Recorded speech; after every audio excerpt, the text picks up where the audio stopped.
buenos días para todos.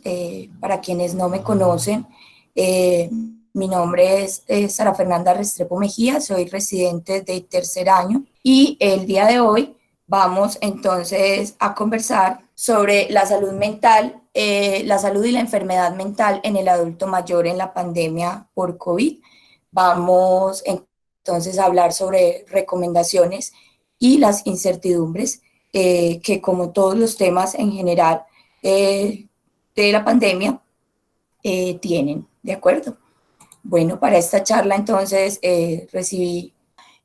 para esta charla recibí la asesoría y el acompañamiento de la doctora Diana Cristina Suárez, de Aurora Gallo, la terapeuta ocupacional, del profe el doctor Carlos Cardeño, y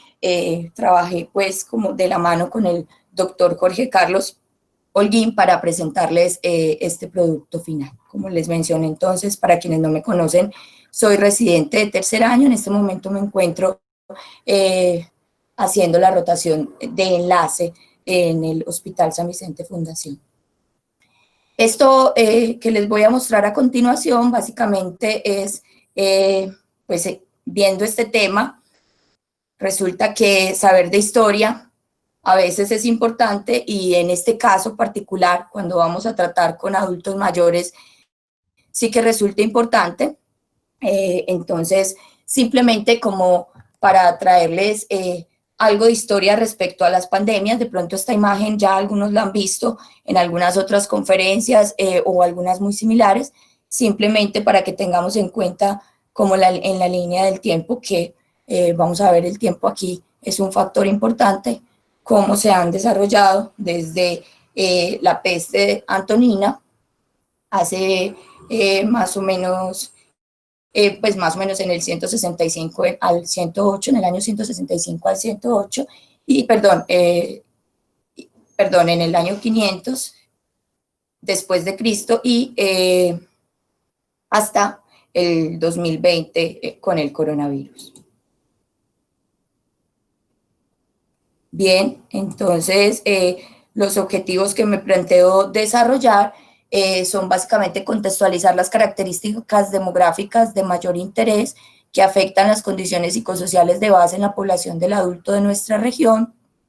También describir las principales vulnerabilidades médicas, psicológicas y sociales que trae la vejez y las habilidades básicas que demandan la atención psicosocial de dicha población, y describir los escenarios potenciales de trabajo de las principales estrategias que se deben tener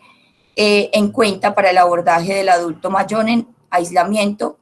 que tenga o no enfermedad mental, con o sin infección por coronavirus. Ahorita vamos a ver como un poquito más claro todos esos escenarios que les queremos plantear. Muy bien, entonces, ¿cómo surge la motivación de esta charla? Pues creo que todos tenemos la misma motivación en este momento, y es adquirir conocimientos con el reto que nos trae la falta de disponibilidad de una evidencia contundente al respecto, pero pues ese también hace parte como del trabajo actual, generar evidencia y tener como conocimientos precisos acerca de cómo debemos actuar y qué es lo que está pasando, en este caso específicamente con el adulto mayor. Esta foto la tomé de un reportaje de la revista Semana, y hablaba pues como de la situación que tenía que vivir, en este caso, una pareja que durante toda su vida, desde que se casaron, más de 50 años de matrimonio, habían vivido juntos, y esta tragedia pues hizo que se separaran, y lo que eso conlleva para su estado de salud mental es lo que hablan, lo que reportan pues como el hijo, quien es el que habla sobre la situación de sus padres en este reportaje, básicamente como una de las muchas situaciones que se puede presentar, y lo que más nos interesa y lo que más nos debe como llamar a tener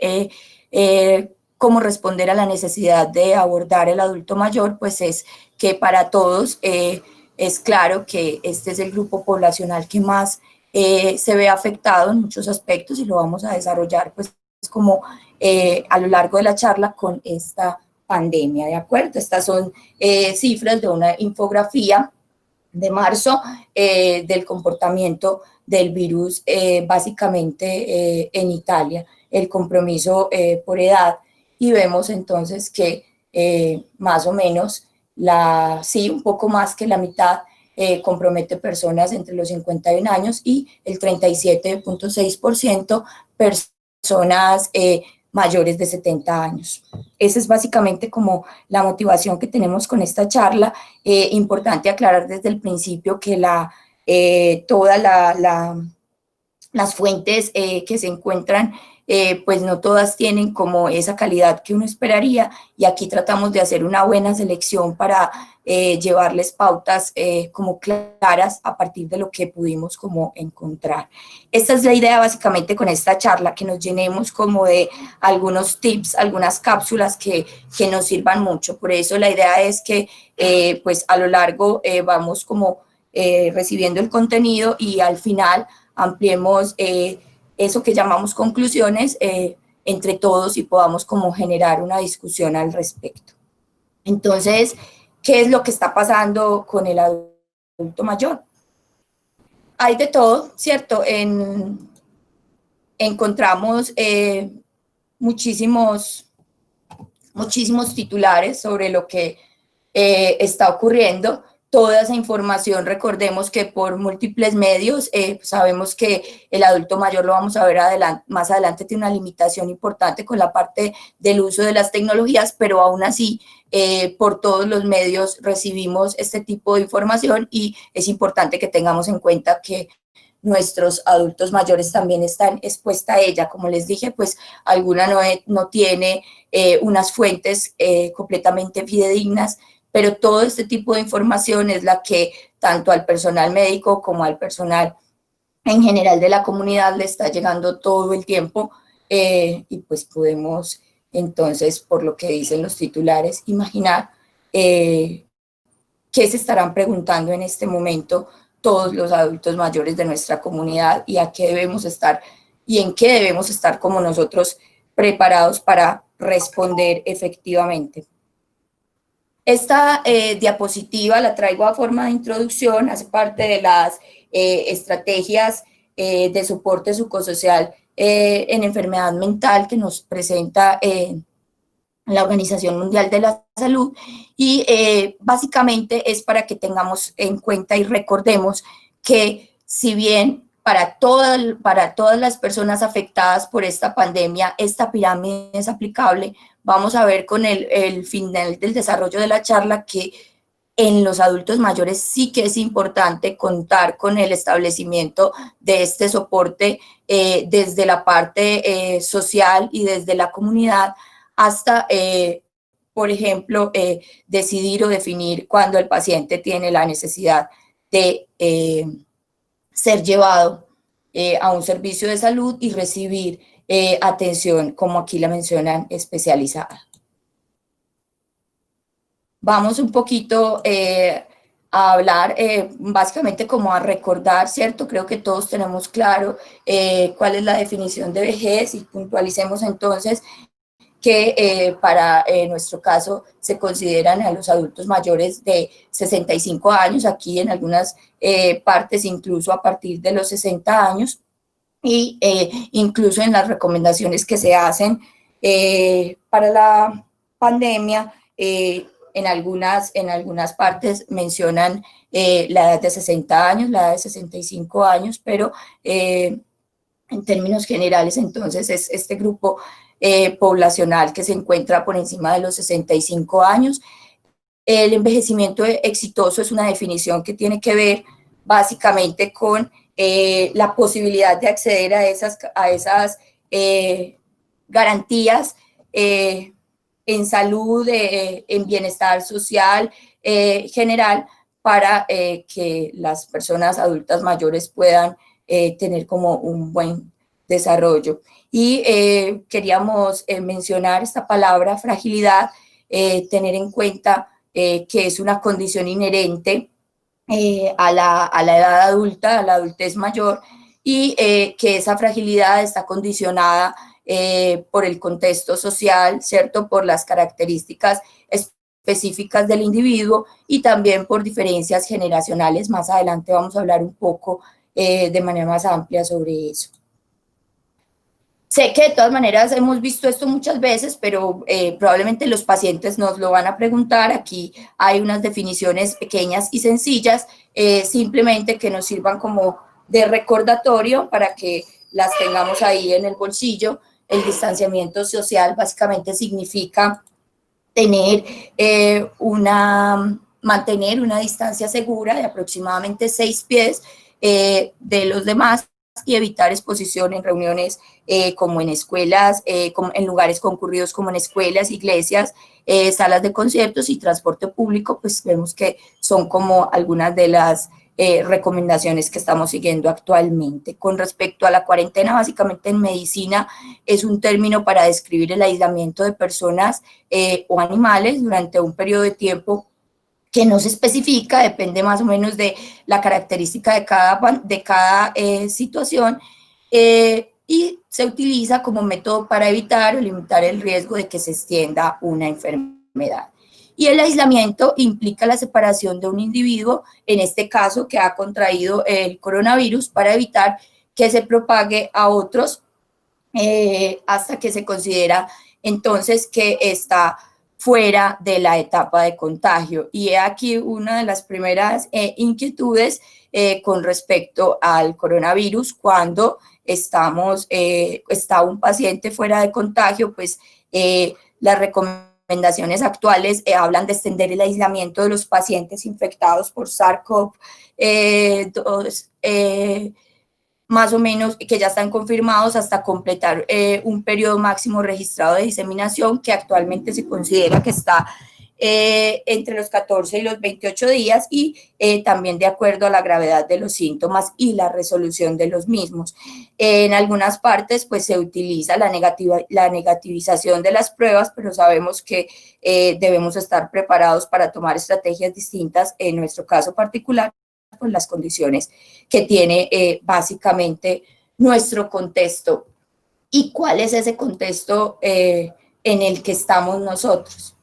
Entonces aquí tratamos de hacer una selección, hay estadísticas de muchísimas cosas y sobre muchas cosas, pero nosotros traemos como eso que consideramos importante que tengamos ahí a la mano, de pronto pues que podamos ir a consultar en algún momento, o igual que tengamos pues como registrado para que conozcamos un poco de qué es lo que está pasando pues o a qué nos vamos a enfrentar con respecto a este grupo poblacional que es el adulto mayor. Muy bien, esta es la estructura piramidal de la población colombiana para hacia el 2018 y de la población colombiana mayor de 60 años. Vemos entonces que esto tiene que ver con un fenómeno de envejecimiento poblacional. También puede estar relacionado, tener en cuenta pues como ese concepto aquí, muy importante porque es un fenómeno por el que viene atravesando muchos países subdesarrollados, y Colombia también está ahí incluido, y es esa tendencia a la longevidad que está teniendo nuestra población, que está dada básicamente por cambios en la natalidad y en la mortalidad, y prolongación pues como de la esperanza de vida por el acceso como a los servicios de salud y a las nuevas tecnologías en general. Entonces, tener en cuenta que la población mayor de 59 años pasó de 2.142.219 en el año de 1985 a 5.970.956 en el año del 2018, con un crecimiento anual más o menos del 3.5%, superior al 1.7% de la población total. Más o menos hicimos el cálculo, y de acuerdo a esta información, aproximadamente la población que tenemos en riesgo, siendo muy estrictos y poniendo la edad por encima de mayores de 50 años, es más o menos, nos vemos enfrentados a una cantidad de población de 11 millones. Están viendo la gráfica donde se ven el número de personas mayores a 59 años de edad según el departamento, Dani. ¿Sí? Sí, sí, perfecto. Bien, entonces aquí esta es muy importante para que la recordemos y la tengamos en cuenta porque básicamente nos habla de el porcentaje de personas, el número de personas y el porcentaje de personas que tenemos y pues miremos que Antioquia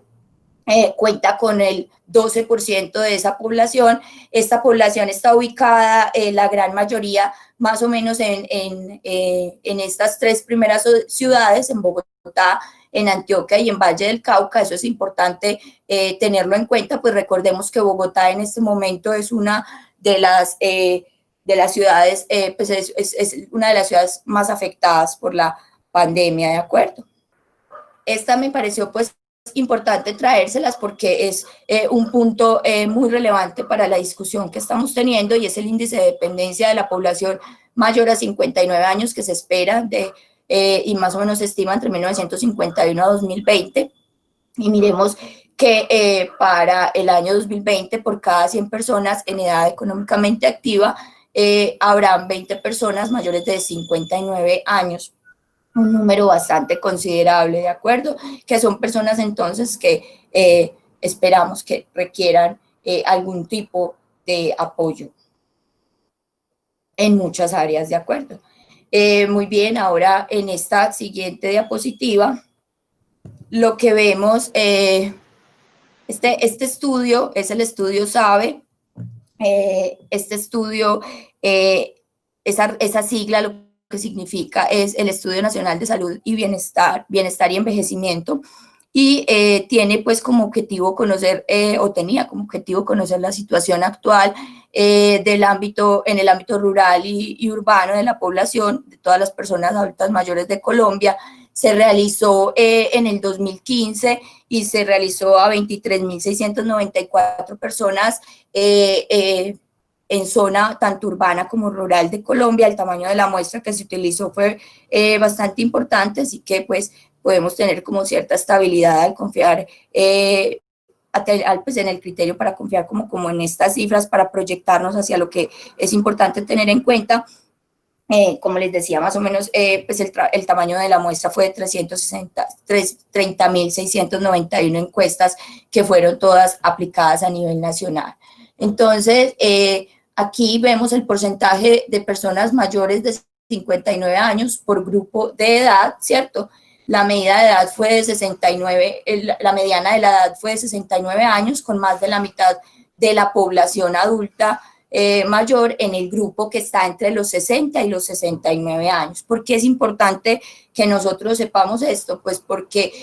si asociamos esto con la morbilidad de nuestro país,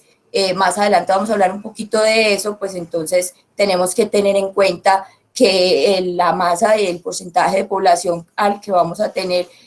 que considerar bajo estas condiciones que estamos pues como intentando desarrollar en esta charla, pues es bastante amplio. Aquí algo importante, a mayor edad el porcentaje de mujeres aumenta mientras que el hombre disminuye. Se habla del fenómeno de la feminización del envejecimiento, que es un poco más evidente en las ciudades principales como Bogotá, y que presenta un índice más o menos entre 110 a 140 mujeres por 100 hombres mayores de 60 años. Este es un dato importante porque está relacionado con otro montón de aspectos, como tiene que ver el campo laboral para las mujeres y la inclusión en la sociedad, que es lo que de alguna manera también participa como en este fenómeno para que se evalúe y se vea pues como esa un poco cómo supera pues las mujeres en los últimos años, ¿cierto? A los hombres, la cantidad de mujeres. Aquí vemos entonces que el porcentaje de personas mayores de 59 años de edad, según pues como la zona de residencia, tenemos la mayoría de la población ubicada, adulta mayor ubicada pues como en el área urbana. De cada 10 personas adultas mayores, 8 viven en la zona urbana, que es lo que corresponde al 78.1% de la población. Y esta torta que les traje es un tema álgido y muy importante, sobre todo para este programa pues que vamos a iniciar iniciar ahora, pensando en ello, pues como que se las traje para que tengan en cuenta y recuerden que se reporta que más o menos, esta es una cifra bastante optimista, más del 90%, casi el 100% de la población está afiliada al sistema de seguridad social y la dividen entonces entre que el 51% está afiliado al régimen subsidiado y el 49% al régimen contributivo.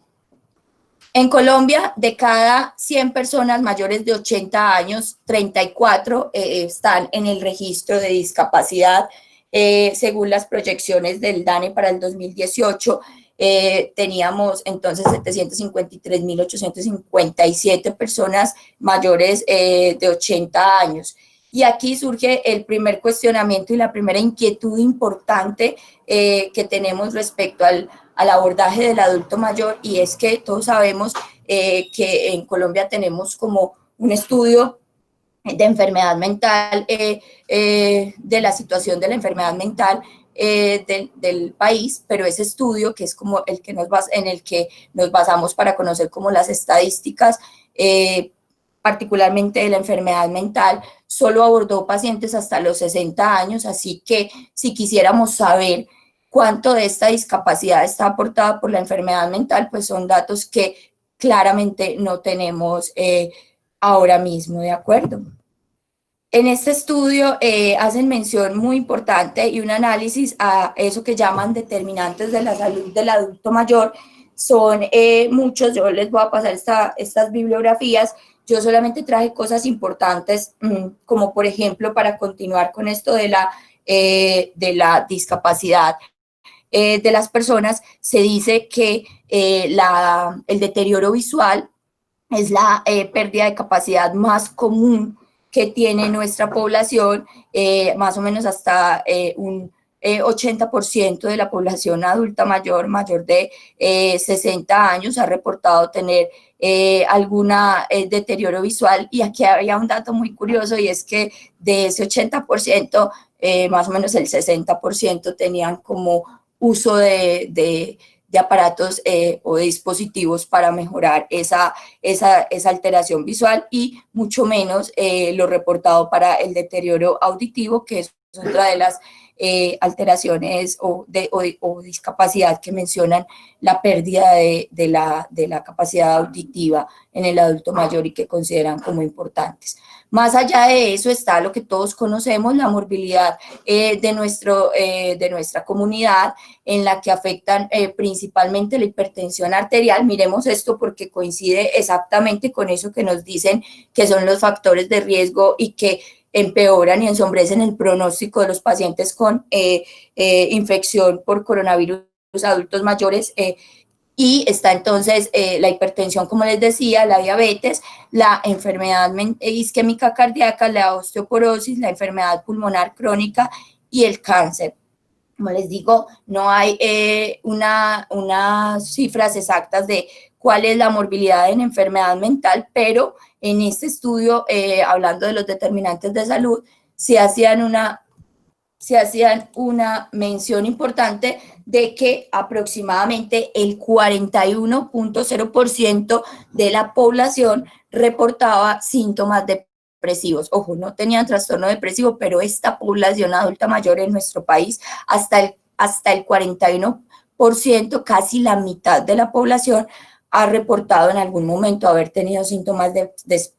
depresivos, una cifra nada despreciable y que hay que tener en cuenta como para fijarnos un panorama del estado de salud mental de nuestros abuelos en general, ¿cierto? Muy bien, entonces para irnos como entrando en el tema y de acuerdo a estos datos que nos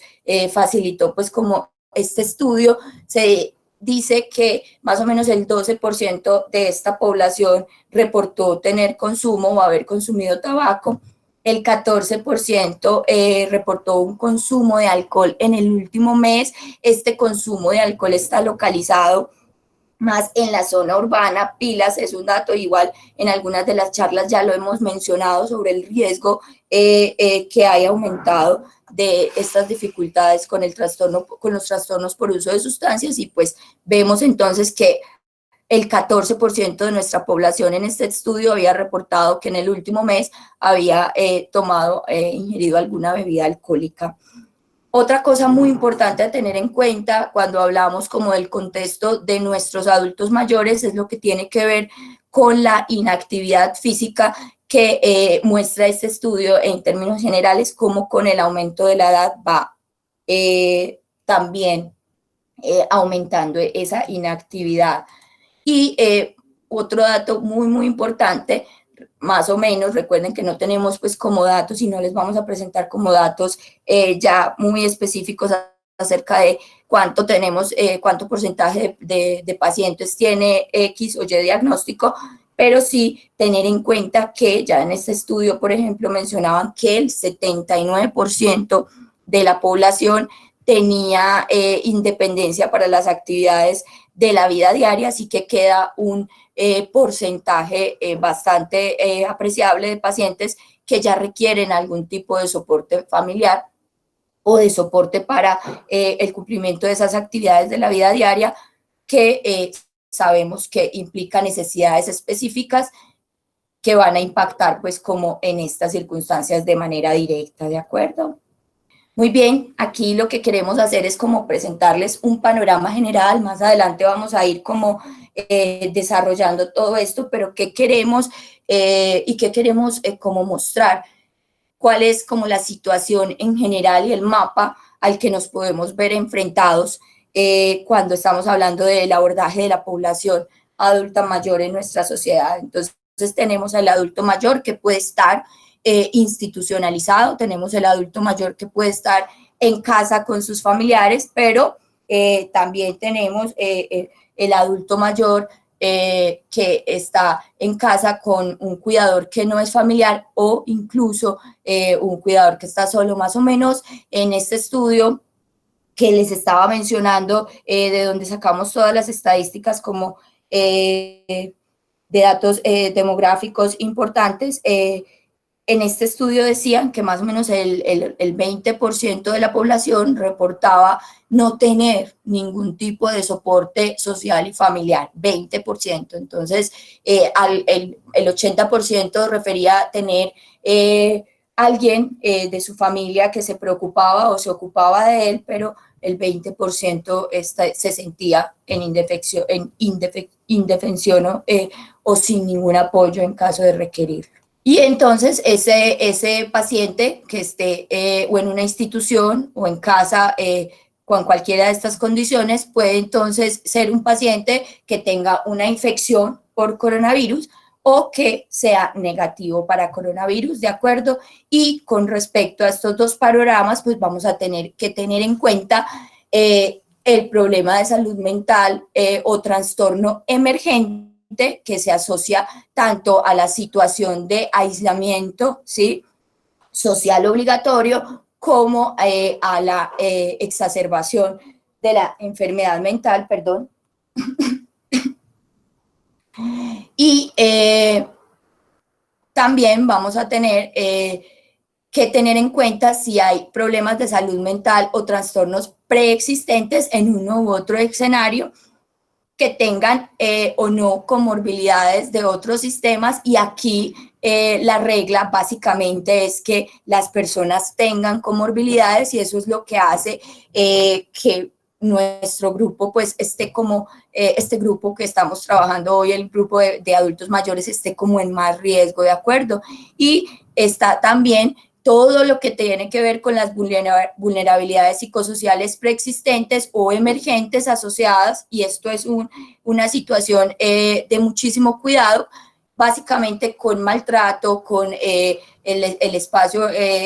o las calidades habitacionales e incluso con factores alimentarios. Entonces, importante que tengamos en cuenta este panorama, que queremos que quede alguna información precisa de lo que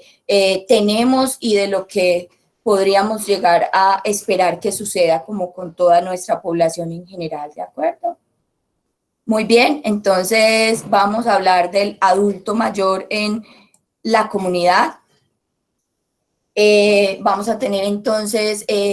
vamos a mencionar entonces el riesgo psicosocial, algo sobre el riesgo psicosocial, sobre el aislamiento y la enfermedad mental y la interacción de todas estas circunstancias para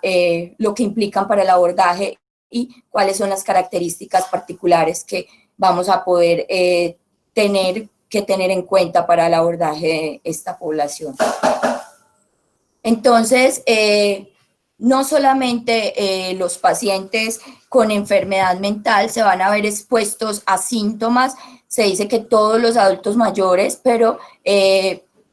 pues en el estado de aislamiento y sobre todo, y ahora pues vamos a mencionar un poco más a fondo esto, los pacientes que tienen un deterioro cognitivo de demencia van a tener y van a presentar la posibilidad de manifestar o exacerbar, cualquiera que sea el caso, síntomas de ansiedad, irritabilidad, enojo. Los vamos a poder encontrar quizá un poco más retraídos, algo suspicaces, y en general esos son como los principales síntomas que vamos a poder evidenciar como en la población secundaria, como a los fenómenos tanto en la parte de enfermedad mental, como incluso en aquellos pacientes que nunca han reportado sufrir algún trastorno mental. Y aquí recuerden que les mencioné al principio de la pirámide la importancia fundamental que tienen las redes informales para el manejo de estos pacientes. Muchos de estos pacientes van a tener que estar en casa y va a ser alguien quien supervise directamente toda esa información, de ahí la importancia también en este tema del cuidador, puesto que es un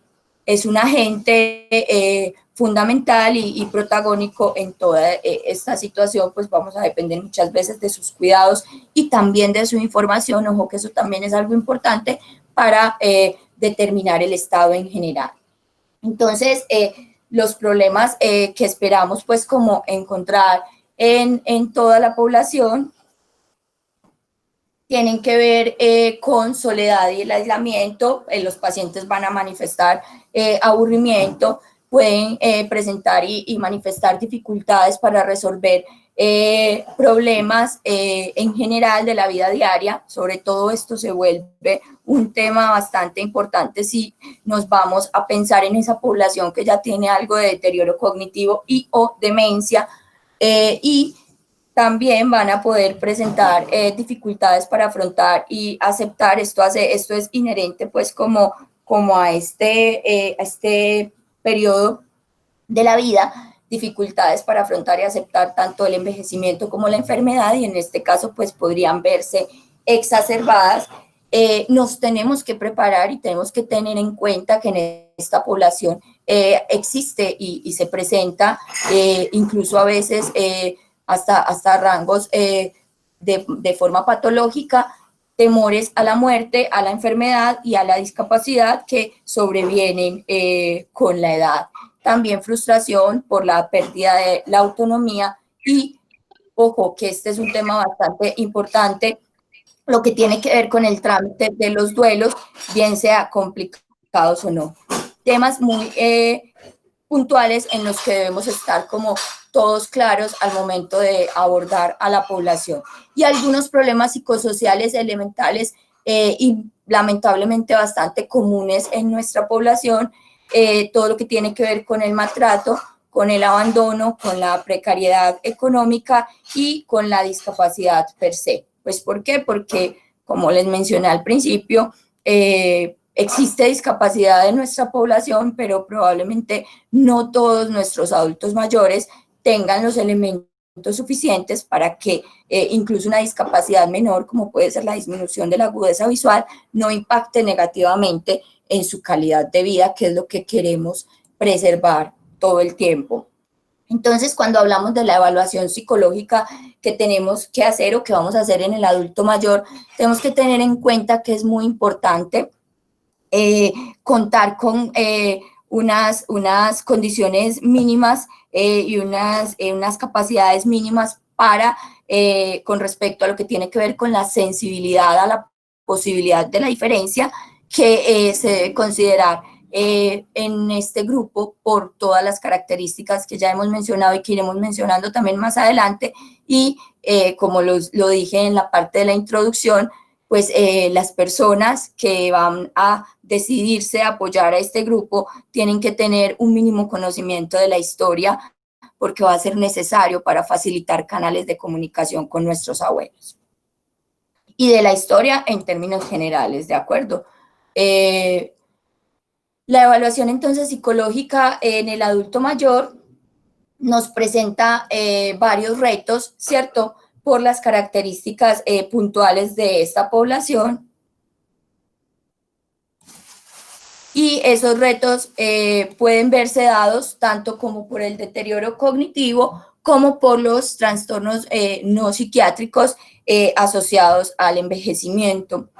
Entonces, debemos tener habilidades. Aquí hay otra falencia que encontramos durante el desarrollo de la charla, porque mencionan que es importante el desarrollo de habilidades en evaluación neuropsicológica, y pues si bien sabemos que la mayoría o no todo, pues la población médica que está pues puesta como al servicio en este caso de la atención psicosocial, APHs, psicólogos, pues son los que más tienen como conocimiento sobre esto, pero de hecho no todos de una forma especializada o con dominio sobre situaciones puntuales que puedan servir para detectar, porque recuerden que aquí lo que nos vemos enfrentados es hacer un manejo por teleasistencia. Si bien es complicado intentar hacer una evaluación neuropsicológica en el consultorio con ciertas herramientas, pues imaginémonos lo que va a ser intentar hacerlo por una videollamada o una teleconferencia en el caso y puntualmente teniendo en cuenta que no todo el mundo está capacitado en la detección de alteraciones neuropsicológicas básicas. Me refiero a lo básico. Atención a las causas físicas de los síntomas también es importante, y los efectos iatrogénicos de los medicamentos. Más adelante vamos a ver qué tan importante puede llegar a ser esto en los adultos mayores. Cuando veía esa primera parte de las estadísticas vitales, mencionaban que el acceso a los servicios de salud, pues, y la consulta superaba más o menos también el 80%, que los adultos mayores habían acudido o habían solicitado un servicio de salud, y más o menos el 86% de esa población cuenta con una fórmula médica, ¿cierto? Entonces esos medicamentos nos van a representar un reto, no solamente de cómo los vamos a formular y cómo vamos a hacer para que le lleguen a nuestro paciente, sino que también van a ser un reto para evaluar desde donde nos encontremos si están relacionados o no con la aparición de alguna sintomatología, si pueden mejorar o no la aparición de esa sintomatología, o si están interactuando de forma negativa con algún otro medicamento, y eso pueda estar generando algunas dificultades o exacerbando otras, ¿de acuerdo? Esto yo creo que estamos cansados de verlo en todas las exposiciones, ¿cierto? Pero aquí es muy importante tenerlo en cuenta, porque si bien yo quería hacer el ejercicio de poderlos ver un ratico al principio, pero esta charla va a ser lo suficientemente larga, entonces no se puede como perder muchísimo tiempo, pero ver entonces que estas cosas son como difíciles para nosotros.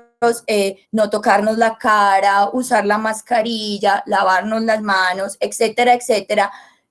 Pensemos qué va a pasar con el adulto mayor, no necesariamente el adulto mayor con una demencia o con un deterioro cognitivo, sino todos los adultos mayores, así como tenemos que educar a toda la población. Pues esto es un reto bastante importante, y es en la parte educativa donde más tenemos que trabajar, porque a ellos sí que les vamos a tener que repetir hasta el cansancio: lavado de manos, usar la máscara, abstenerse de colocarse cosas en la boca, guardarse en un área particular y entender por qué debe hacerlo, y el otro tipo de intervenciones pues que aparezcan como en la medida de las necesidades. Entonces, cuando hacemos la atención al paciente, debemos tener en cuenta que esa atención se debe adaptar. Entonces, ya les había mencionado un poco esto al principio, esto es bastante bonito. lo que tiene que ver con la necesidad que tenemos de adaptarnos básicamente a lo que tiene que ver con las diferencias que marcan a la población y que están dadas no por la edad, como todos pensaríamos, es que ya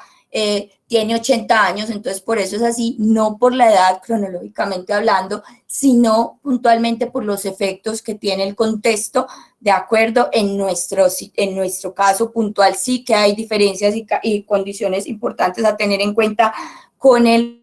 contexto por todo lo que ya les mencioné anteriormente, maltrato, abandono, dificultades para el acceso a los servicios de salud, etcétera, los efectos de cohortes, y esto tiene que ver con las diferencias generacionales que se vuelven un reto a la hora de enfrentar y de querer tener habilidades básicas para evaluar y manejar a estos pacientes, y como ya he venido mencionando, los desafíos que aparecen específicos y que son comunes en la vida adulta, el temor a la muerte, el temor a la enfermedad, la pérdida de capacidad, los duelos, etcétera, que son como los más puntuales e importantes. Entonces, importantísimo tener en cuenta que el objetivo o el ideal sería promover siempre un envejecimiento activo en el que se promueva la independencia, la autorrealización, la participación y la dignidad de los individuos, y en este caso pues de nuestros abuelitos, y el derecho a los cuidados que tienen y que efectivamente pues se den esos cuidados. Y otra cosa muy importante a tener en cuenta es enfocarnos en una valoración positiva hacia la vejez. Esto es muy, muy elemental porque es necesario dejar de tratar de modificar un poquito el chip de no son ese grupo poblacional productivo, económicamente hablando, que es tan importante pues para algunos entes territoriales, no es ese grupo que esté de pronto produciendo más en otros ámbitos diferentes al económico, y la tendencia es culturalmente a relegarlos, y eso pues negativiza muchísimo el panorama para nuestros abuelos. Entonces, puntualmente en la infección por coronavirus en el adulto mayor, sea el escenario una exacerbación de síntomas o manifestaciones asociadas a la infección, queríamos como traerles un poco de esto para que tengamos un contexto macro de todo, ¿cierto? Recuerden pues que aquí la información no es contundente, que aquí la evidencia no es siempre la mejor, pero hicimos pues un ejercicio juicioso para que encontremos cositas que nos sirvan. ¿Por qué queremos arrancar? Por recordar la definición. Recuerden que puede haber pacientes que se presenten sin ningún síntoma, estamos ya hablando puntualmente de la infección por coronavirus, hasta pacientes que presenten una enfermedad grave con complicaciones potencialmente mortales. Y pues recordemos entonces que ahí es donde viene como nuestra preocupación por este grupo, porque son quienes más se ven afectados por lo mismo. Los síntomas más comunes, la fiebre, que puede estar ausente en los ancianos, ojo con eso, también la tos seca, que son los más comunes, vienen otros síntomas menos comunes que también pueden aparecer, como el dolor de garganta, el dolor de cabeza, mialgias, artralgias, escalofríos, náuseas, congestión nasal, diarrea, hemoptisis, congestión conjuntival, y menos comunes como fatiga y producción de esputo. Entonces, aquí como novedoso, ¿qué tenemos? Que también ya con lo que estamos viendo, y con lo que hemos podido ir, la información que hemos podido ir capturando, se ve, por ejemplo, que hay una pérdida súbita del gusto y del olfato. Estos son síntomas muy relacionados con nuestro sistema nervioso central, ¿cierto? Que es como el protagonista para nosotros, y hay que tenerlos en cuenta porque solo esos síntomas al principio pueden ser sin necesidad de tener fiebre o tos seca, pueden ser una alerta de la positividad de la infección. y en los adultos mayores se puede ver que se presenten síntomas respiratorios no clásicos y aquí vienen ya las cosas puntuales importantes: mayor confusión,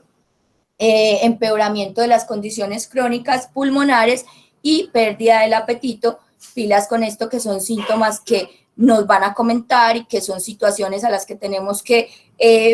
estar claros que vamos a enfrentarnos para poder hacer análisis que nos permitan tomar decisiones oportunas en pro del bienestar del paciente. Esto para que tengamos como en cuenta las cifras actuales. Yo no quiero ser muy amarillista, así que voy a pasar, pero simplemente como para ellos que les gustan las noticias acabadas de salir del horno, pues estas nos las dejó el profe Holguín anoche para que tengamos en cuenta como el panorama. Un poquito borrosa esta tabla, pido disculpas, pero es muy importante porque veníamos viendo que la población que más se afectaba o se ve afectada, se estaba viendo afectada para nosotros, pues por fortuna aún no era la población adulta mayor, pero ya eso ha ido cambiando y ya se ha ido viendo las condiciones graves, pues como más en adultos mayores, y ya han ido apareciendo casos. Más adelante el profe nos va a hablar un poquito de eso. Con respecto a las complicaciones en general de la infección, pues puede aparecer la neumonía, la insuficiencia respiratoria, el shock séptico y la disfunción o falla multiorgánica, con la tendencia al empeoramiento de las comorbilidades. Recuerden, una característica común a casi todos nuestros abuelos, como la insuficiencia cardíaca, el asma y la diabetes. Este es un estudio, de pronto algunos ya lo conocen, quienes han visto el curso de telemedicina, y de aquí pues importante como recordemos que China fue pues como el lugar donde toda esta historia arrancó, y de ahí ya veíamos de las cifras pues que nos informaban ellos, ya tenemos cómo especular las dificultades que se tendrán con la población mayor, porque en la evaluación, por ejemplo, de ingreso a UCI y necesidad de ventilación mecánica, se vio que más o menos el 49% de la población eran mayores de 59 años. Ojo con esto, miren que se los dije al principio, el 58% de esa población que se complicaba tenía enfermedades preexistentes, entre ellas la más común, la hipertensión arterial, y en el tercer puesto está el EPOC con un 10%, entonces pues ya sabemos eso que nos va a ocasionar. Con respecto a las complicaciones, de lo que más se presenta a lo que ya viene a importarnos bastante, entonces está el síndrome de dificultad respiratoria, la falla renal aguda, la lesión miocárdica, y vemos que hay alteraciones neurológicas que ya se comienzan a reportar, y aquí la importancia pues como de tener claro qué es lo que puede pasar como con las manifestaciones a este nivel, porque van a aparecer síntomas neuropsiquiátricos que estén asociados tanto como a la infección o a la exacerbación de las complicaciones o comorbilidades de nuestros pacientes. Entonces, el escenario al que nos podemos ver enfrentados es trastornos del estado de ánimo, trastornos ansiosos, el trastorno obsesivo compulsivo, pues esto es para toda la población, pero para nuestros ancianos manejar rituales y manejar cogniciones pues desde la casa puede resultar ser todo un reto, sobre todo porque el personal cuidador no necesariamente tiene un entrenamiento que facilite medidas conductuales, y ello pues puede generar mayor sintomatología, mayor exacerbación y mayor sufrimiento en nuestros pacientes. Psicosis, trastorno de estrés postraumático, trastornos del sueño muy importantes, los síntomas relacionados con la personalidad, los trastornos neurocognitivos fundamentales y protagónicos en todo esto, y el delirium, que aquí una situación bastante importante. Por donde sea que hablemos de complicaciones neuropsiquiátricas, nos vamos a ver enfrentados a la posibilidad de desarrollo de síntomas de delirium, y no necesariamente el paciente que tiene una infección por coronavirus, sino el paciente que ya en su casa está un poco más o mucho más recluido por el virus, ¿cierto? Por el confinamiento, pues haber más deprivación sensorial puede aumentarse el riesgo. Y recuerden que estamos hablando de un paciente con comorbilidades, un paciente con fragilidad, un paciente con todo el caldo de cultivo necesario para hacer un delirium en cualquier momento, así que tenemos que tener muy claras esas medidas no farmacológicas y la forma puntual de cómo transmitírselas a los familiares y a los cuidadores, y también estrategias para detectar oportunamente esos cambios, esos síntomas nucleares, que yo no me voy a detener ahí porque pues me demoraría muchísimo más, pero que es importante mencionarlo. Alteraciones de la conducta en el marco de los trastornos neurocognitivos, y aquí una relación importante con la necesidad que se puede ver de utilizar medicamentos antipsicóticos, y eso qué implicaciones puede tener en todo esto. Entonces está la agitación, que puede ser agresiva o no, los síntomas depresivos y ansiosos, la apatía, los trastornos del sueño, pueden aparecer conductas desinhibidas, irritabilidad, los delirios y las alucinaciones, sea por las enfermedades preexistentes como la esquizofrenia, que el 1% de la población la tiene, pero y que los adultos mayores normalmente lo que se ve en la evolución es que si tienen un diagnóstico de esquizofrenia, presenten síntomas hasta el final de la vida, y con ello presenten pues también el riesgo de una exacerbación, ¿de acuerdo? Y los problemas ya neuropsiquiátricos propios del coronavirus o asociados al tratamiento. Rico poder saber qué está pasando a nivel del sistema nervioso central con el virus. Hasta ahora la información es especulativa, pero bastante importante. Hay que tener en cuenta que tenemos el precedente de las infecciones anteriores, que se evaluaron algunas importantes repercusiones a nivel del sistema nervioso central, y ya aquí con el coronavirus hemos empezado a detectar como algunas alteraciones. Me faltó la bibliografía, se las paso cuando corrija y organice toda la charla para compartirla, pido disculpas. Entonces, básicamente los pacientes están siendo tratados ya en el contexto de una infección grave por coronavirus, y de hecho leía yo en este artículo que en China, por ejemplo, tuvieron como la necesidad de instaurar una unidad de cuidado neurológico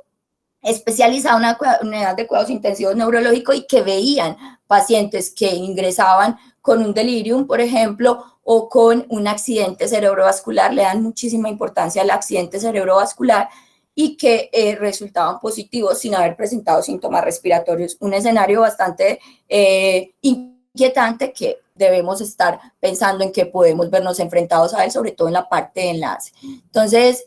no está claro si esos síndromes neurológicos son una causa directa del virus que ingresa al sistema nervioso central, o si son una respuesta indirecta a toda la tormenta viral y la respuesta sistémica del organismo. Y hay un aumento dramático en el número, como lo mencionaba, de eventos vasculares, accidentes cerebrovasculares isquémicos y trombosis, y que todo esto probablemente pues entonces se deba a que el virus afecte algún mecanismo de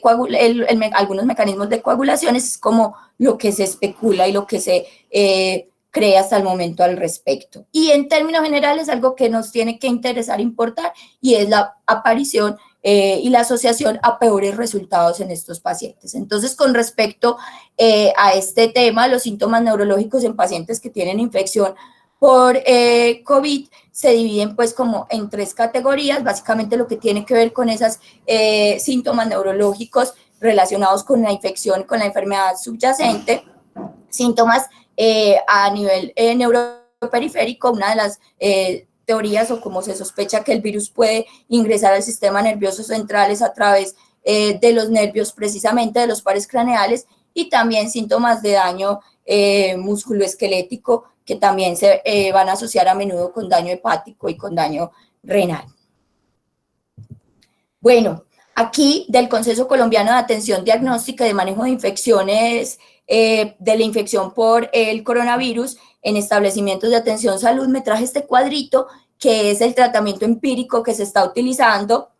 en los pacientes con infección por coronavirus. ¿Y qué pasa con estos medicamentos? Pues que estos medicamentos resultan tener interacciones importantes con esos medicamentos que ya las guías a nosotros en psiquiatría como tal nos han dicho que son los que debemos utilizar en el contexto, por ejemplo, del paciente con delirium o los pacientes que tienen ya enfermedad mental subyacente o los síntomas, y este es como el escenario en el que tenemos que tener en cuenta eso, los síntomas neuropsiquiátricos asociados a la demencia, pero resulta que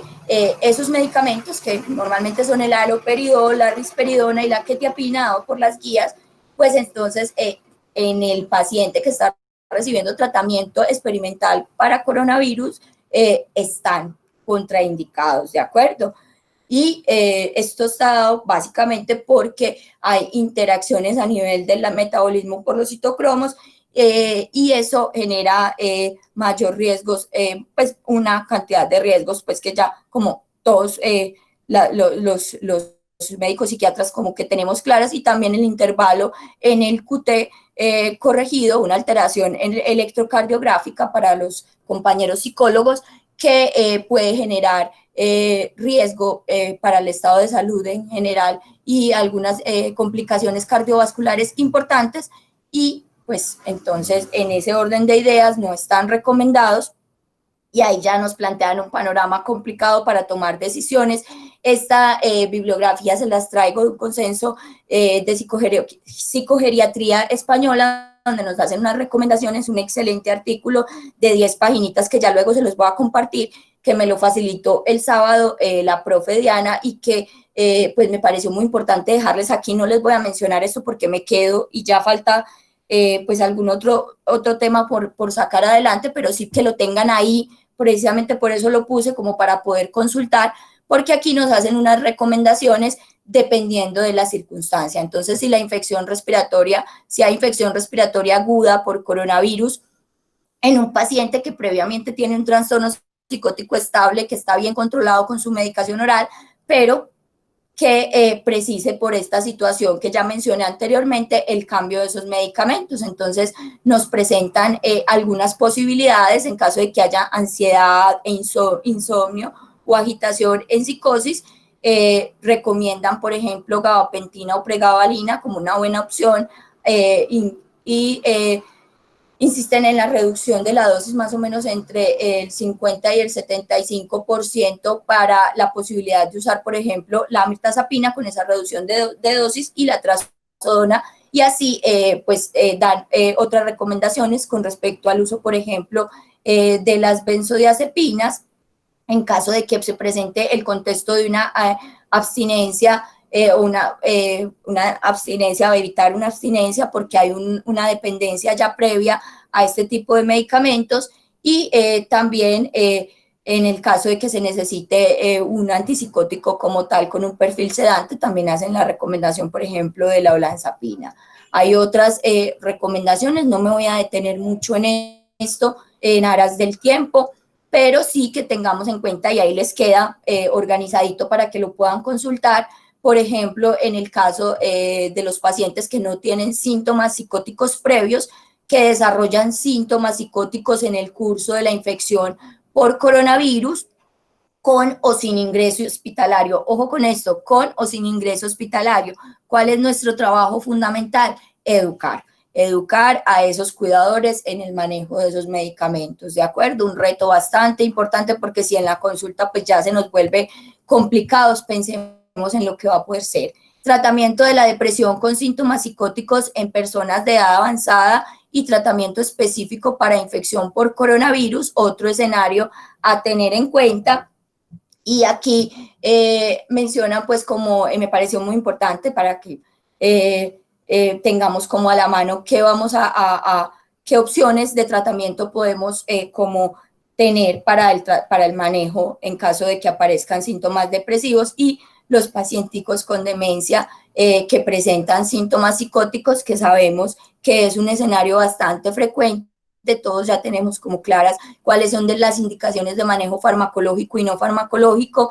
pero en el ámbito de la infección por coronavirus y en lo que respecta pues como al estado de aislamiento en general, tener en cuenta estas recomendaciones que nos hacen pilas, que por ejemplo, pues no es muy común que nosotros veamos en la primera línea de demencias, cualquiera de ellas, cualquiera de sus etiologías, el uso, por ejemplo, de la pregabalina y la gabapentina, aquí por seguridad en las interacciones principalmente hacen recomendación a ello. Listo, algo muy importante es todo lo que tiene que ver con centros de cuidadores del adulto mayor. Aquí traje otro de esos alarmantes titulares. En Italia la edad mediana de los infectados es de 64 años, prevaleciendo los varones, y junto al cóctel de factores de riesgo se confirma que el coronavirus es claramente peor pues, en los mayores. Su impacto mortal se nota en los países con pirámides de población envejecidas,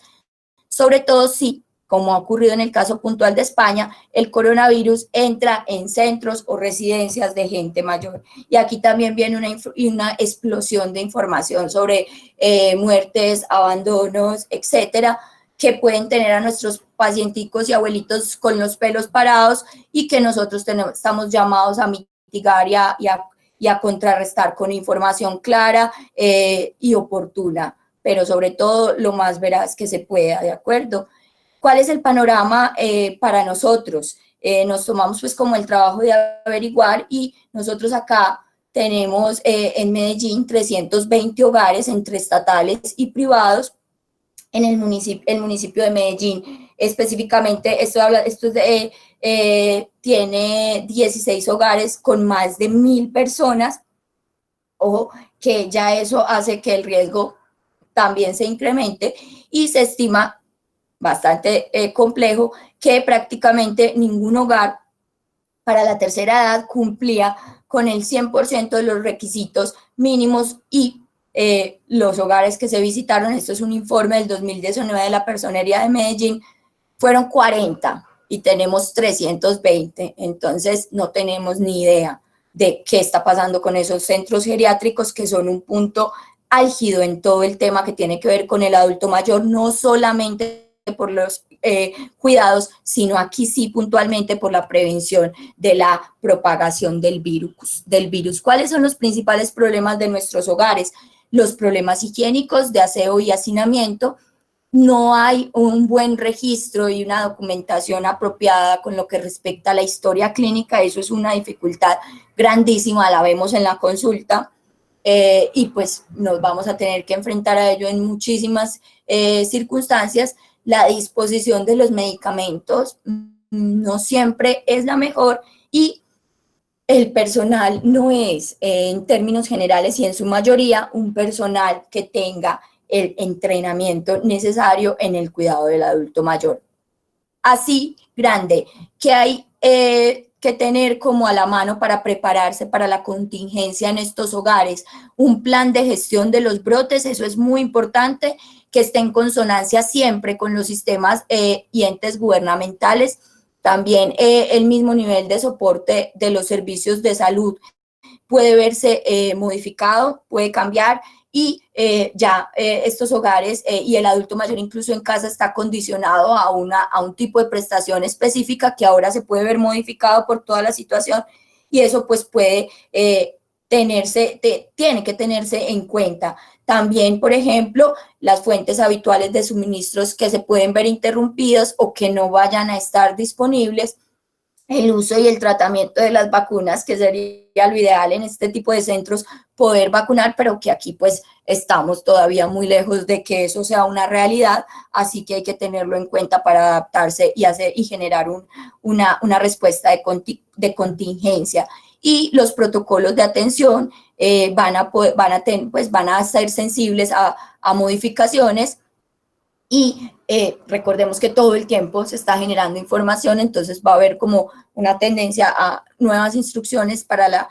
las cuales la práctica pues tiene que adaptarse. Importantísimo que en estos planes de contingencia las instituciones deben estar preparadas para tener formas efectivas de comunicarse con familiares, con amigos de los pacientes, etcétera, porque las medidas al respecto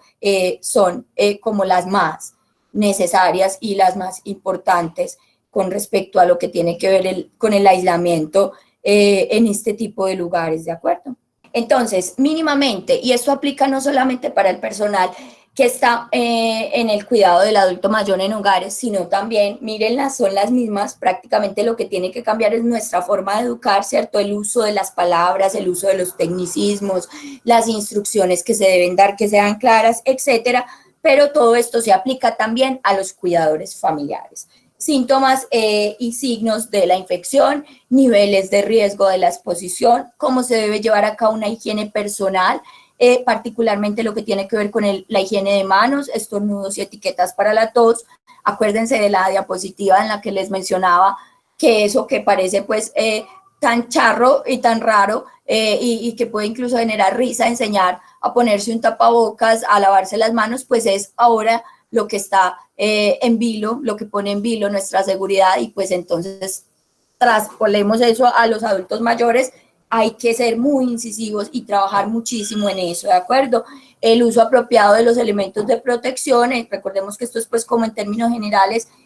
no solamente en la parte de salud mental, acciones en caso de experimentar síntomas, tienen que tener muy claro en los protocolos de manejo qué van a hacer con esos pacientes, el proceso de remisión, etcétera. El Ministerio de Salud y de Protección Social ha arrojado algunas instrucciones que aquí pues les dejamos como algunas de ellas y todas tienen como que ver con estos ítems que les estamos pues como mencionando, ¿de acuerdo? Es como lo único que tenemos por ahora, esas recomendaciones muy acordes a la literatura que hemos encontrado de lo que se ha hecho y de las implementaciones que se han intentado manejar en otros países. Con respecto al manual de cuidado y cuidadores de personas con trastornos mentales y o enfermedades mentales crónicas, entonces, como les decía, el Ministerio de Salud deja algunas recomendaciones puntuales y esto básicamente tiene que ver como con los cuidadores, la persona cuidadora principal puede afrontar eventos también estresantes y eso es algo que tenemos que tener en cuenta. No vamos a hablar mucho de esto porque viene también una charla sobre las dificultades que puede tener el cuidador como tal, ¿cierto? Las conductas disruptivas que puede presentar el enfermo, la restricción de la libertad, la pérdida de los estilos de vida anteriores, el abordaje de nuevas tareas relacionadas con la enfermedad. Recuérdense que el acceso a los servicios de salud y recibir atención especializada es algo que va a quizá cambiar y a variar, entonces los cuidadores deben estar preparados para esto, entre muchas otras cosas. Más de esas recomendaciones, tener muy en cuenta siempre que hay que, además del paciente al cuidador, brindarle un soporte emocional para el afrontamiento de la enfermedad, brindar y recibir atención psicosocial y sensibilizar frente a funciones a realizar en torno al cuidado de las personas y de los sujetos pues que tienen como trastornos mentales o enfermedades crónicas discapacitantes, favorecer y fortalecer lo que tiene que ver con la adherencia a los tratamientos y prácticas para fortalecer la salud tanto en la persona cuidadora como en la persona sujeto. ¿Qué se debe promover? El autocuidado, el desarrollo personal y del proyecto de vida, los estilos de vida saludables, el ejercicio y la recreación, el manejo del estrés, factores protectores que van hacia el control de los problemas y los trastornos mentales y muy importante la organización como de la cotidianidad. Muy bien, esto con respecto como al tema de los cuidadores, recordemos básicamente que existe una relación bidireccional entre la sobrecarga del cuidador y la sintomatología neuropsiquiátrica en demencias, por eso les traemos esto básicamente para que lo tengamos ahí en cuenta y recordemos que si no cuidamos al cuidador, pues entonces no vamos a tener cómo mejorar las condiciones y disminuir la sintomatología de nuestros adultos mayores con demencia. Y pues algunas de las intervenciones que ya están recomendadas incluyen elementos de psicoeducación sobre enfermedad y sobre síndromes de sobrecarga del cuidador y componentes de comunicación de autocuidado que deben ser asertivas, se deben implementar medidas de relajación, técnicas sencillas para la resolución de problemas, insistir en el descanso y en el esparcimiento y se pueden necesitar intervenciones específicas de índole cognitivo y conductual que pues ya especializan muchísimo más el manejo de esto. Bueno, ¿qué hacer en casa? Esta diapositiva y la imagen la traigo para que recordemos lo que no se debe hacer en la casa, ¿cierto? Y que se lo tenemos que explicar muy bien y con palabras claras a todas las personas, pero sobre todo a nuestros adultos mayores. Y básicamente este es un apoyo que nos dio Aurora, muchísimas gracias, nos da como unos tipsitos y unas claves así puntuales como para que las tengamos ahí a la mano y recordemos qué recomendaciones les podemos dar a los pacientes cuando nos pregunten qué pueden hacer, ¿cierto? Entonces, mantenerse en las actividades de autocuidado y fomentar el lavado de manos, ya lo hemos mencionado mucho, ejercicio físico propio para la edad y el estado funcional, también actividades de ocio, tiempo libre, actividades que potencien capacidades creativas y de expresión personal, como atención, concentración, entonces nos recomienda, por ejemplo, para los pacientes de acuerdo, recuerden que todo esto se tiene que adaptar a las capacidades cognitivas, a los recursos que tiene el paciente, no podemos mandar a tejer a un paciente que nunca ha tejido y que no tiene en su casa ni una aguja ni una lana, porque la idea es que no salga a conseguir esos insumos, entonces tenemos que ser prácticos, pero también puntuales a la hora de dar recomendaciones de este tipo para no generarles dificultades. Y juegos de mesas, pues en vez de ayudarlos, generarles más dificultades, ¿cierto? Cabe anotarlo. También escuchar música, en los abuelos, la música, pues hay estudios, no con muchísima evidencia, pero se ha visto que la música en los abuelos con demencia tiene un efecto muy positivo y puede ayudar en los procesos de relajación. También ayuda como una posibilidad de expresión, que en este caso pues es algo que a los abuelos les va a servir mucho. También es muy importante tanto el respeto como el acompañamiento en la medida de nuestras posibilidades y desde nuestra posición como médicos, acompañarlos en su parte espiritual, leerles la Biblia, pues si ellos lo desean, leerles los libros que a ellos y a ellas les gusten. Recuerden que estas son pues como recomendaciones para darle a los otros y ayudas a acercarse pues como a los familiares. El tema de la tecnología es muy complicado porque los adultos mayores, ¿se acuerdan que ahora les hablé de esas diferencias de corte? Pues nosotros somos esa corte donde no todos, yo por ejemplo soy de las que no sabe manejar muy bien todos estos aparatos, pero se supone que nosotros tenemos un manejo hábil de todas estas telecomunicaciones y que eso nos va a permitir estar un poco más conectados y va a minimizar el riesgo en el aislamiento. Los abuelitos no, ojo. Y esto es muy importante, no solamente para tener en cuenta cómo vamos a hacer una teleconsulta, sino cómo vamos a indicarle al paciente que se mantenga conectado con sus familiares y con su red de apoyo si la tiene, ¿de acuerdo? Hay que siempre hablar de lo que está sucediendo de una forma tranquila y disminuir el uso de la televisión, sobre todo los noticieros. Yo he estado trabajando con la profe Diana en el grupo de los pacientes de la IPS universitaria, todos, pues la mayoría de nosotros, los residentes, sabemos que la profe trabaja con un grupo de abuelos y ellos siempre están un poco inquietos, sobre todo entre algunas otras cosas. El profe Holguín va a hablar ahora de unos casos clínicos puntuales, pero muchísimo de la información, ¿cierto? Y una de las recomendaciones puntuales que yo he utilizado es con respecto a la visualización de programas como por ejemplo las noticias y que solamente se haga una vez al día, por ejemplo. Aquí en términos generales, recordar nosotros y recordarle a nuestros pacientes que el COVID es una enfermedad grave, pero que hay cosas que todos podemos hacer. Acabo de mencionar todas las cosas que podemos hacer y en las que nos debemos preparar como estrategias para el abordaje del adulto mayor. Y esas cosas las podemos hacer para protegernos a nosotros mismos y también a los demás. Hay que tomar precauciones sensatas, es importante, pero no hay necesidad de entrar en pánico. Y yo traje esta frasecita porque pues todos lo tenemos que hacer, pero a esto tenemos que llevar a nuestros cuidadores y a nuestros adultos mayores. Bueno, entonces doy paso para finalizar la charla al profe Holguín. con algunos cuestionamientos éticos y con lo que está sucediendo en la práctica actual. Esto ya es como una parte un poquito más activa de la charla. Esperamos que puedan pues como ir participando y la idea es que traigamos esto a lo que necesitamos, que es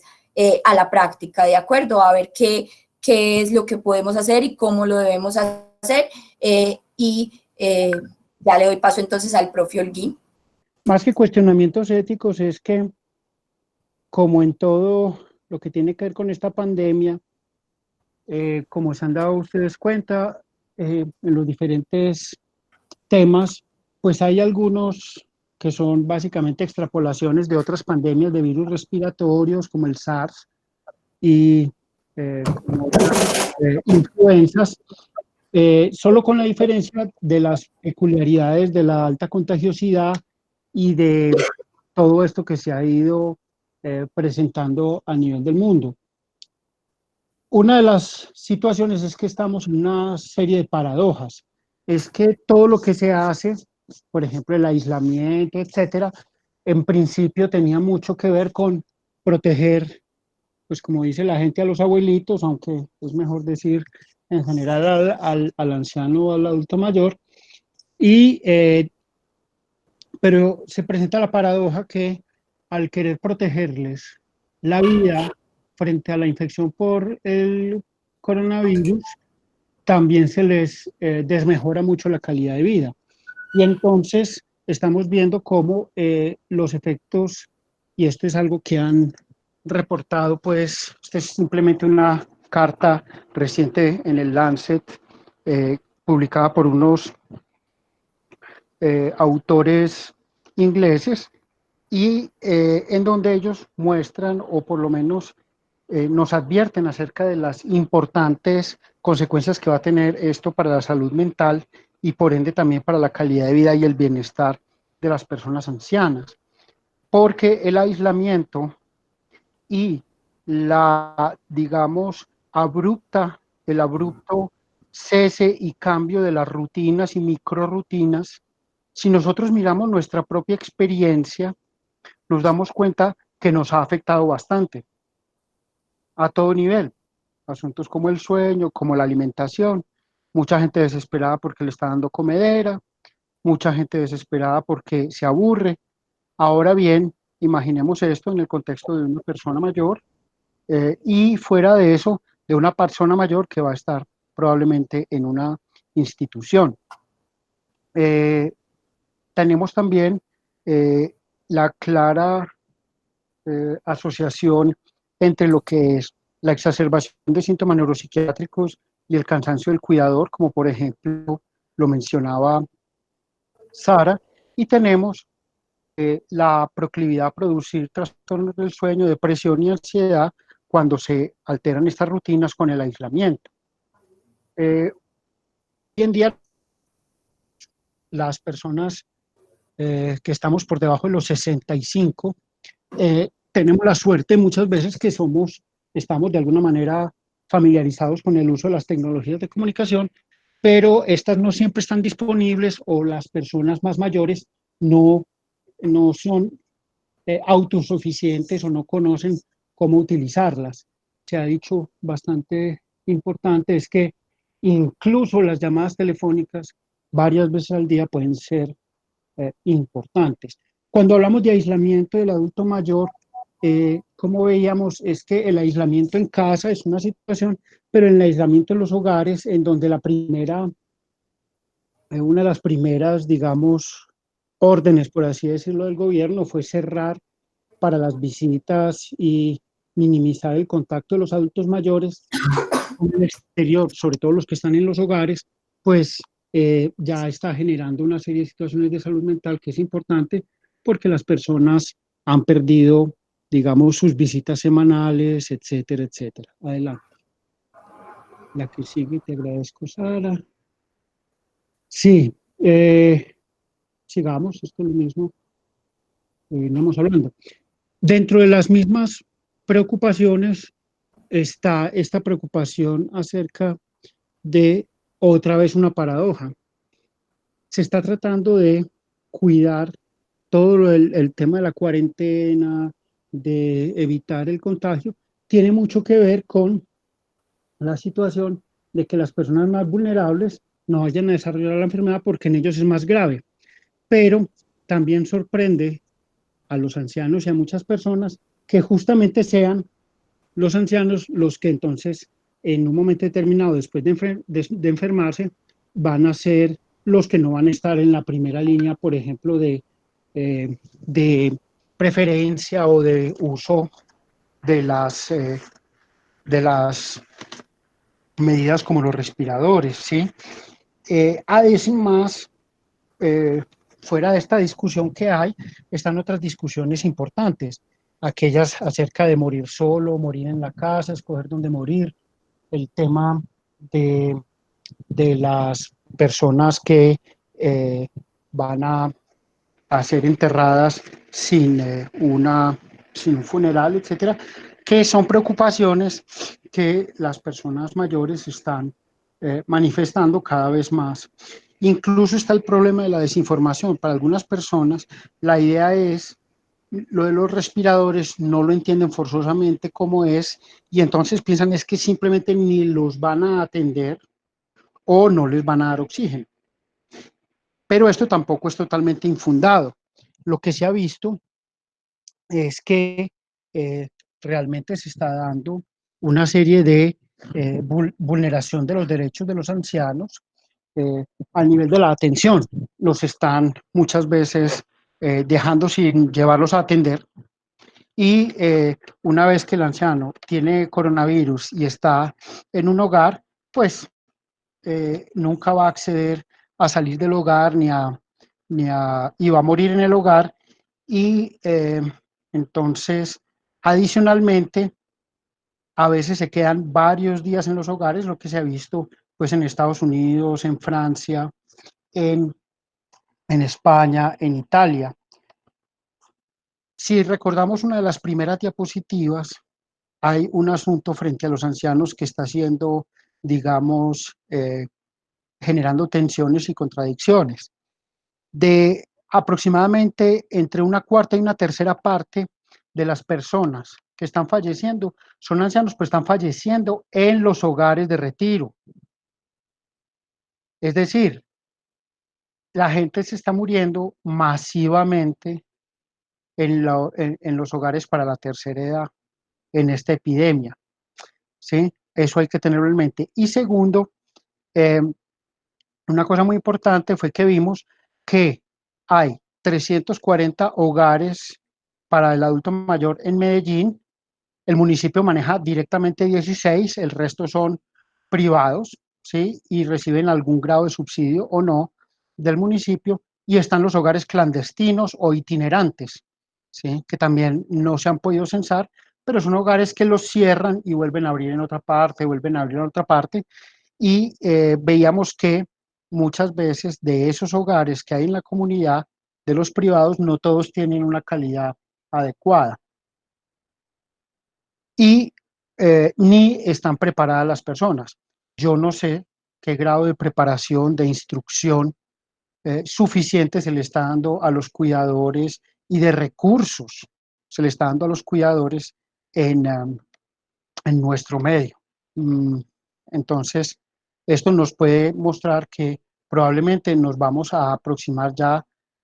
si las cosas sucedieran como en otros países, a una catástrofe humanitaria en los hogares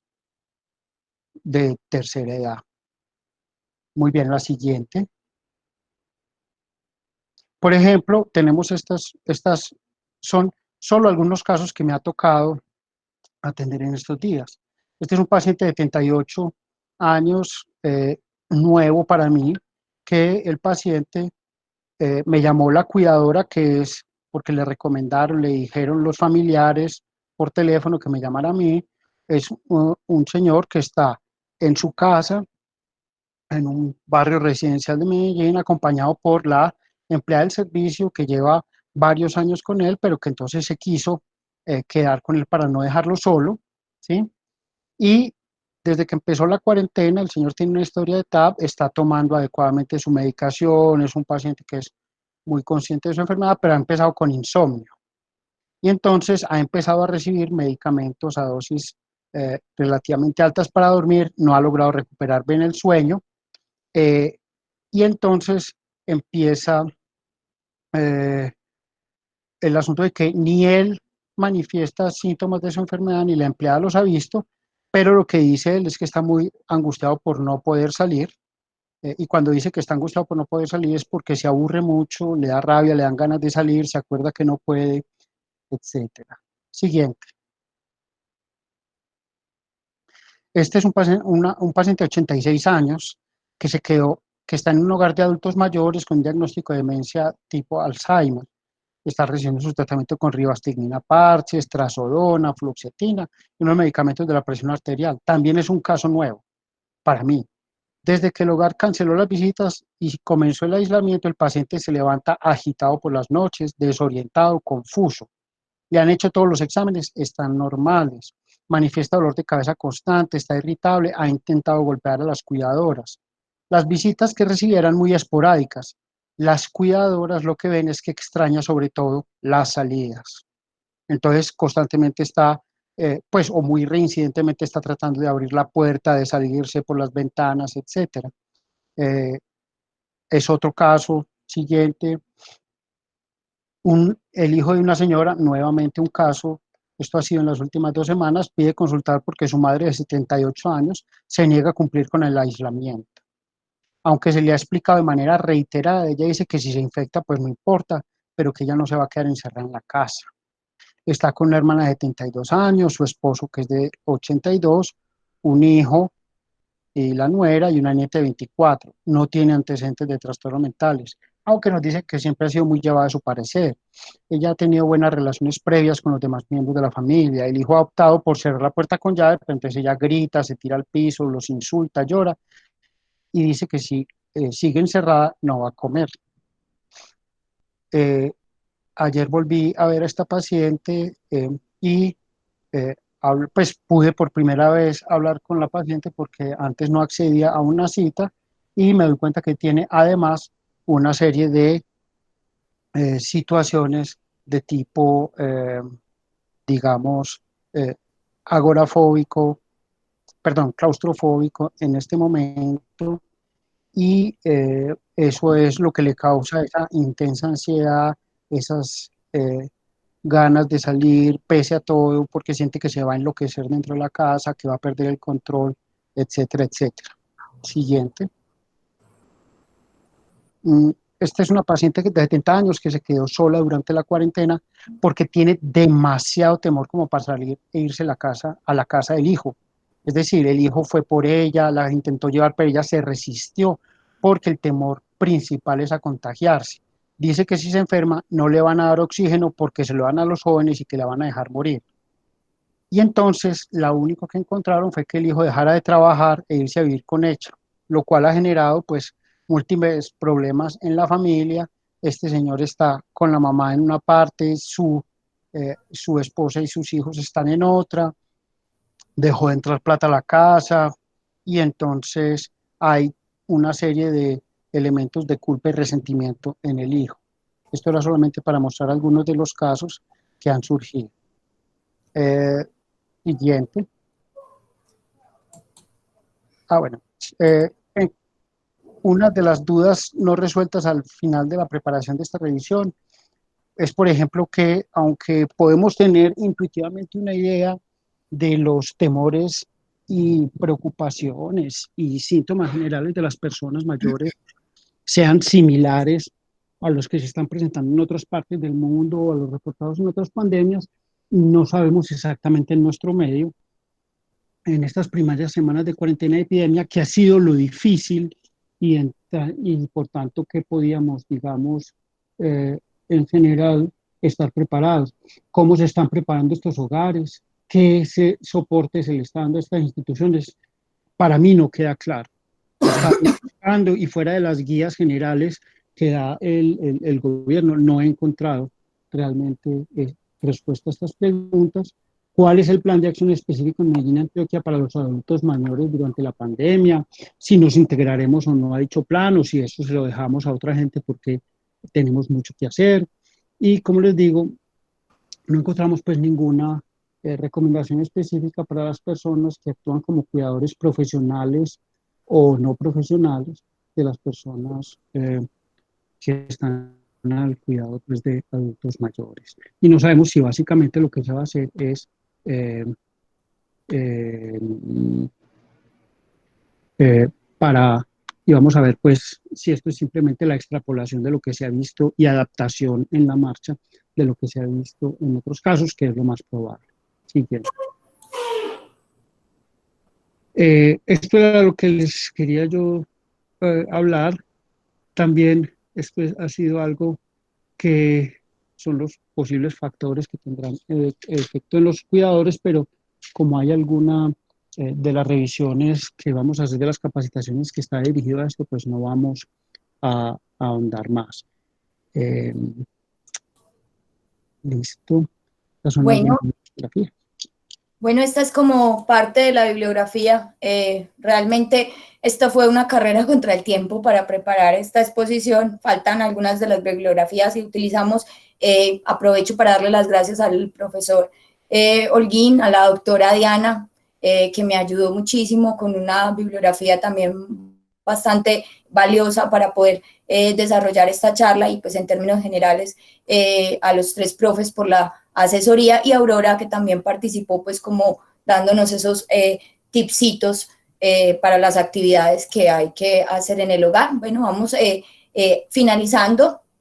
Quiero dejarles esta frase muy acorde a la situación actual. La eternidad no es un tiempo que vendrá después. La eternidad no es ni siquiera un tiempo muy largo. La eternidad no tiene nada que ver con el tiempo. La